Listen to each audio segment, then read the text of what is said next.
Madam എങ്ങനെയാണ് അമ്പലത്തിനെ കുറിച്ച് അറിഞ്ഞത്, എവിടുന്നാണ് വരുന്നത് എന്നതിനെ കുറിച്ചൊക്കെ ഒന്ന് പറഞ്ഞുതരാമോ? ഞാൻ ഈ ക്ഷേത്രത്തിനെ കുറിച്ച് അറിയുന്നത് യൂട്യൂബ് വഴിയാണ്. അപ്പോൾ യൂട്യൂബ് വഴി അറിഞ്ഞപ്പോൾ എൻ്റെ അടുത്താണല്ലോ വർക്കലയാണ് താമസിക്കുന്നത്. അപ്പോൾ എന്തായാലും ക്ഷേത്രത്തിൽ വരാമെന്ന് വന്നപ്പോൾ എനിക്ക് നല്ല പോസിറ്റീവ് എനർജിയായിരുന്നു. അപ്പോൾ ഞാനിങ്ങനെ ഒരുപാട് കാര്യങ്ങളുണ്ടായിരുന്നു. മോള് MBBS കഴിഞ്ഞിട്ട് FM പുറത്താണ് പഠിച്ചത്. അപ്പോൾ FMG എന്ന് പറഞ്ഞൊരു ഭയങ്കര പാടുള്ള ടെസ്റ്റായിരുന്നു. അപ്പോഴാണ് വന്നത്. ആ ടെസ്റ്റ് അവൾ ഫസ്റ്റ് ടൈമിൽ തന്നെ പാസ്സായി. അപ്പോൾ ഞാൻ അതിനാണ് ആദ്യം പ്രാർത്ഥിച്ച്. പിന്നെ മോൻ്റെ കല്യാണം കുറച്ച് നാളുകൊണ്ട് നടക്കാൻ ബുദ്ധിമുട്ടുണ്ടായിരുന്നു. ഒരുപാട് കല്യാണം വന്നിട്ട് നടന്നില്ല. അപ്പോൾ ആ കല്യാണത്തിന് അത് കഴിഞ്ഞ് കല്യാണം നടക്കാൻ വേണ്ടിയിട്ട് ഇവിടെ വന്ന്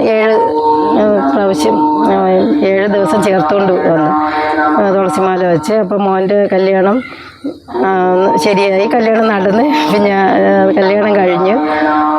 അപ്പോൾ അതും പിന്നെ ഒരുപാട് ചെറിയ ചെറിയ ആഗ്രഹങ്ങൾ മനസ്സിൽ വിചാരിച്ചിട്ടുള്ള എല്ലാം ദേവി ലക്ഷ്മീനാരായണ സ്വാമി സാധിച്ചു തന്നിട്ടുണ്ട്. അപ്പോൾ ഭയങ്കര സന്തോഷമുണ്ട്, ഭയങ്കര പോസിറ്റീവ് എനർജി. എൻ്റെ പേര് ജലജ എന്നാണ്. ഞാൻ ഭയങ്കര സന്തോഷമുണ്ട്. അപ്പോൾ ഇപ്പം നമ്മളിടയ്ക്ക് ഓരോ കാര്യം കുട്ടികൾക്കായാലും നമുക്കായാലും ആപത്തൊന്നും വരില്ലേ എന്ന് പ്രാർത്ഥിക്കാനായിട്ടും വരുന്നുണ്ട്.